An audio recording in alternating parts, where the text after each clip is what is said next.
have told us before, viruses burn down, not up. As far as I'm concerned, the whole COVID thing is dead. It's gone. It's over with. There is no pandemic. And when people start suing these states, when people start suing their governors, their attorneys general for enforcing these lockdown mandates, when they start suing them for, being fired from their jobs for refusing to get inoculated, when they start, suing these people, the one thing that they will have to do when they subpoena these attorneys general and these governors is the one thing that I would encourage them to do, and Louis Ewing would also encourage this, is they should ask them, because they have to prove that there is an active pandemic. And I don't know that they can do that, but nonetheless, we have these people going in. And so, Dr. Jane, I was contacted in my Proton mail by a pharmacist. I got to be really careful here because I don't want to expose this person. We're talking hidden cameras and all kinds of stuff. But this person who originally contacted me has been working at a pharmacy and has been jabbing people. And as she woke up and started realizing what it is that's going on, and it was, I'll take credit for it, she found my Telegram channel and she found you. And so she's like, whoa, this is really going on. And she started doing her own research and she found out, oh my, holy smokes. And it really blew her mind that she has been participating in this, and she was ready to walk. And, she was considering walking and then she was considering participating in some way, shape, or form.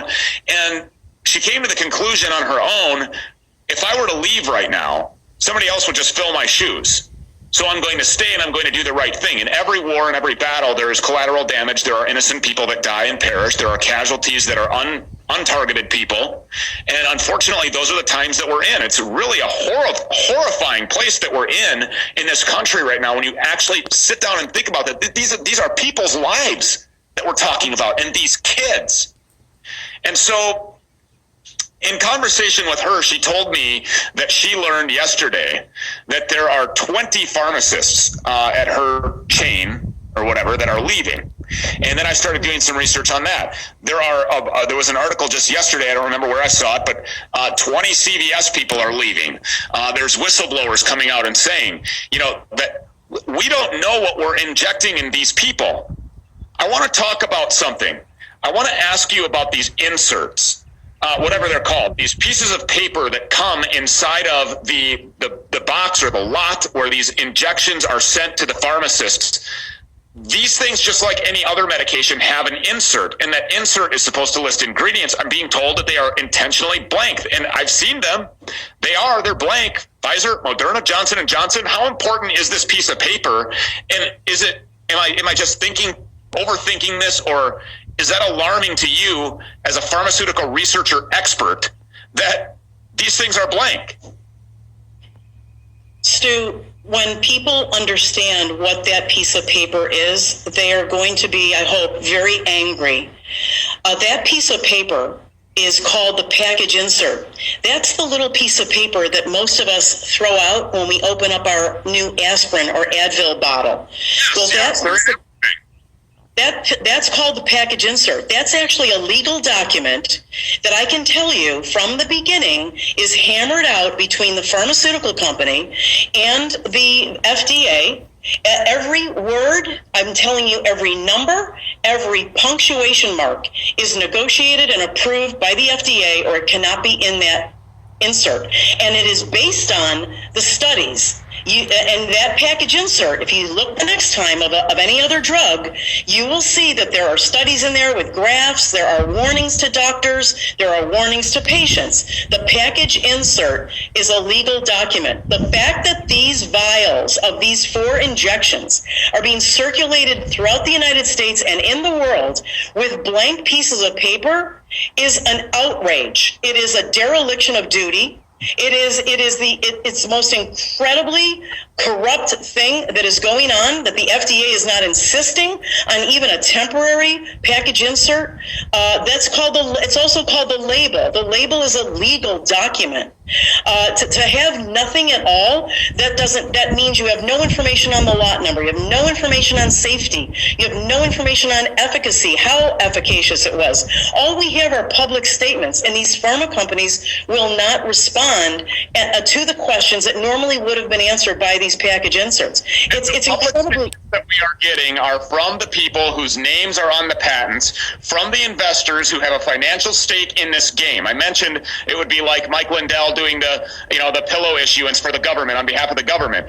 These people's names are clearly printed, publicly discoverable, right on the patent information that's behind the mRNA technology, that's behind this magnetofection, and that's behind the injection itself. Bill Gates, Anthony Fauci, the same people, at least one of them, who funded the lab that I and everybody else that's truthful was called a liar for speculating that that was the lab in Wuhan where it leaked from. Now I'm speculating and have almost pretty positive circumstantial evidence that this thing was engineered. This is why Fauci was consistently emailing a woman by the name of Christina Cassetti. Christina Cassetti spent the last 8 years of her life in Italy doing, guess what? Engineering viruses. Why was he sending her chlorine dioxide or nitric oxide and saying, hey, I need you to take care of this, make this go away? It was a viable treatment. It was a cure. Essentially, it made the SARS-CoV-2 virus die. It stopped it from spreading. These are the very people that are responsible. So, going back to the leaflets, the inserts, could it be possible that you mentioned that everything is negotiated or approved by the FDA that goes in these things, every punctuation mark, every space, every letter? Is it possible that these things are left blank because of the fact that this doesn't have FDA approval? And do you expect this thing in about a minute or less to ever eventually get FDA approval? Well, yeah, there she is. There's one of those pharmacists right there. This thing is 100%, when she opens it up, it's 100% blank. Will this thing be FDA approved, Dr. Ruby? My opinion is that the reason these are blank is because, Stu, they didn't do the safety studies in humans. They didn't run the pharmacokinetic studies on humans. Pharmacokinetics are the study of, there are about 100 tests in there, but there are about 12 standard ones we expect to see in a package insert. And that is what happens to the drug when it goes in your body. Where does it go? Where does it concentrate? How does your body break it down? How is it absorbed? How is it excreted? Through urine, through feces, through sweat? All that information is incredibly important, and that's why it's not in there and she's showing you a blank piece of paper, because they don't have the information, or they have it and they're not sharing it because it's bad. Prove me wrong. Owen Schroyer is coming up next. Dr. Jane Ruby, thank you so much for your time. Go ahead. What were you going to say? I just wanted to answer your second question. I do believe they will be approved. I'm incredibly frightened about that because the corruption is not going to end, Stu. Unbelievable. Dr. Jane Ruby, thank you so much. You can email her, by the way, anytime if you want to blow the whistle on some of this stuff, drjaneruby@protonmail.com. You can also find her at drjaneruby.com. Thank you so much. Owen Schroyer is coming up next with The War Room. I've heard that it's going to be an incredibly exciting show.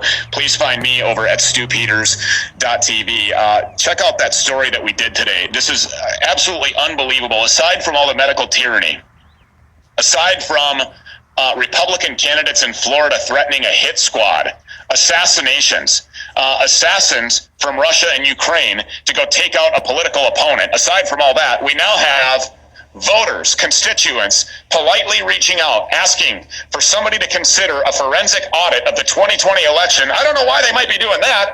There was no questions there, was there? Simply asking, could we please investigate this? Could we have a forensic audit of the vote here in the state of Minnesota? We want to make sure that these elections are full of integrity and transparent. Instead, she got threatened. That whole story is at stupeters.tv. I hope to see you guys again next Friday right here on the Alex Jones Show. Don't go anywhere. Owen Schroyer is up next. 3 of our best